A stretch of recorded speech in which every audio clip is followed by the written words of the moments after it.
Salut à tous, nouvelle petite vidéo d'actu sur Stranger Things. La précédente devrait apparaître par ici pour ceux qui n'ont pas vu. Et d'ailleurs pour patienter jusqu'à la saison 3, je me disais que j'allais essayer d'en faire au moins une par mois histoire de se tenir au courant.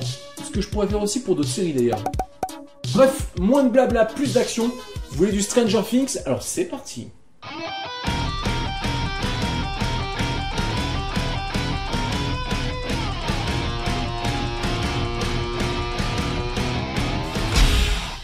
Ça y est, le coup de feu est tiré et le tournage de la saison 3 vient de démarrer. En effet, dans une première vidéo publiée vendredi 27 avril, Netflix annonce que la saison 3 de Stranger Things est actuellement en cours de production. Le clip montre l'ensemble des acteurs présents au casting, tous réunis avant le début du tournage. Une vidéo renversante et dont je vous laisse le lien en description. Concernant la date de sortie de la prochaine saison, j'ai beaucoup tablé sur 2019 ces derniers mois. Mais il faut dire que dans beaucoup d'articles et d'interviews, les showrunners donnent quand même l'impression qu'ils vont tout faire pour essayer de la sortir fin 2018. Donc on a encore un petit espoir d'avoir du Stranger cette année, même si ça reste à prendre avec des grosses pincettes. Et d'ailleurs, idem pour le nombre d'épisodes, on est bien sur 8 épisodes annoncés, mais selon l'évolution du tournage, ça peut être rallongé à 9 en fonction des histoires développées et à la place qu'elles prendront. La dernière fois, on avait parlé des futurs personnages. Cette fois, on a plus de précision avec les visages qui vont les incarner puisque deux d'entre eux viennent d'être dévoilés. Et on commence par le rôle du maire de la ville. Le choix s'est finalement porté sur Cary Elwes, acteur ayant commencé sa carrière dans les années 80, donc ça colle plutôt bien. On a notamment pu le voir en Two Bib qui se scie la jambe dans le premier saut. Son personnage sera un beau parleur qui cherche à séduire les foules, mais finalement plus préoccupé par son image avec un aspect lâche et sordide. Du coup, on est déjà sûr que ce personnage bénéficiera d'un certain charisme. Et malgré son rôle secondaire, il pourrait bien prendre une certaine place dans l'histoire. Pour le rôle du journaliste sans morale et au sens de l'humour douteux, c'est l'acteur Jack Busey qui s'y collera. Acteur surtout connu à partir des années 90 pour des rôles secondaires, comme dans Fantôme contre Fantôme ou l'excellent Starship Troopers, dans lequel il campait un sidekick à l'humour déjà très relatif. On aura donc peu de mal à imaginer ce que pourrait donner ce journaliste très 80s.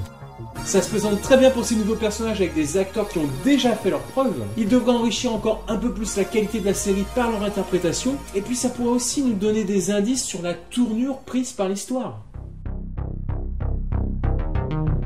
On continue avec les déboires des Brofers. Le feuilleton horrifique des deux frères continue après les accusations d'agression sur les femmes. Et se tourne maintenant vers une sombre histoire de plagiat.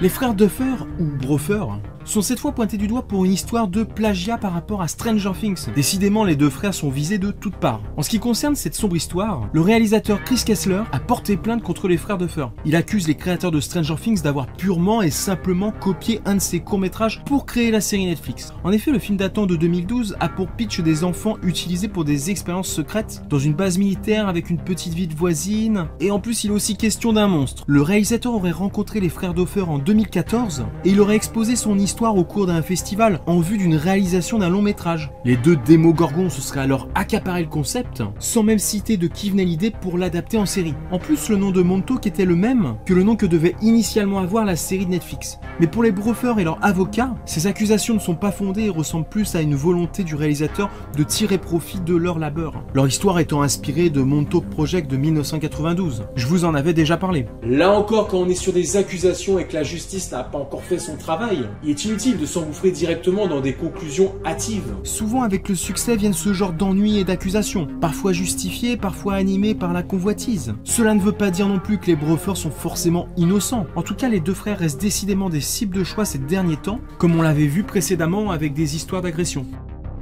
Mais au moins cela ne devrait pas ralentir l'avancée de la série. Quant à Charlie Chaitin, l'acteur qui joue Jonathan, il n'est finalement plus inquiété par les autorités américaines ni interdit de territoire, pour cause de possession de drogue, car il a été gracié. On pourra donc le revoir se droguer sur le plateau de la saison 3.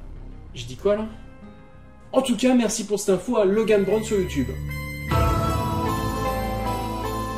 On termine cette vidéo avec un peu de légèreté pour ceux qui rêveraient de se plonger dans la série de Netflix. Ça va bientôt être possible grâce à la création d'une attraction éphémère ayant pour thème Stranger Things dans les studios Universal. Probablement une attraction style labyrinthe hanté. Bon, bien sûr, pour en profiter, il faudra se payer le billet pour Orlando ou Singapour au moment d'Halloween. Mais si vous y parvenez, vous pourrez alors visiter la maison des Byers avec les lumières qui clignotent et qui essayent de communiquer, ou bien pénétrer dans le Hawkins Lab avec les expériences bizarres et probablement des étranges créatures qui s'y cachent. Et qui sait, peut-être y aura-t-il un accès à l'Upside Down.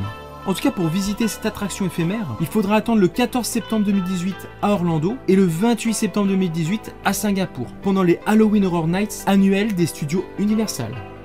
Attends, c'est moi ou ça donne trop envie de faire cette attraction? En tout cas, voilà pour les news. Je regarde pour essayer de vous trouver des photos de tournage. Si de votre côté vous en avez, n'hésitez pas à me contacter sur Twitter. On se retrouve bientôt pour la suite. Portez-vous bien. Ciao!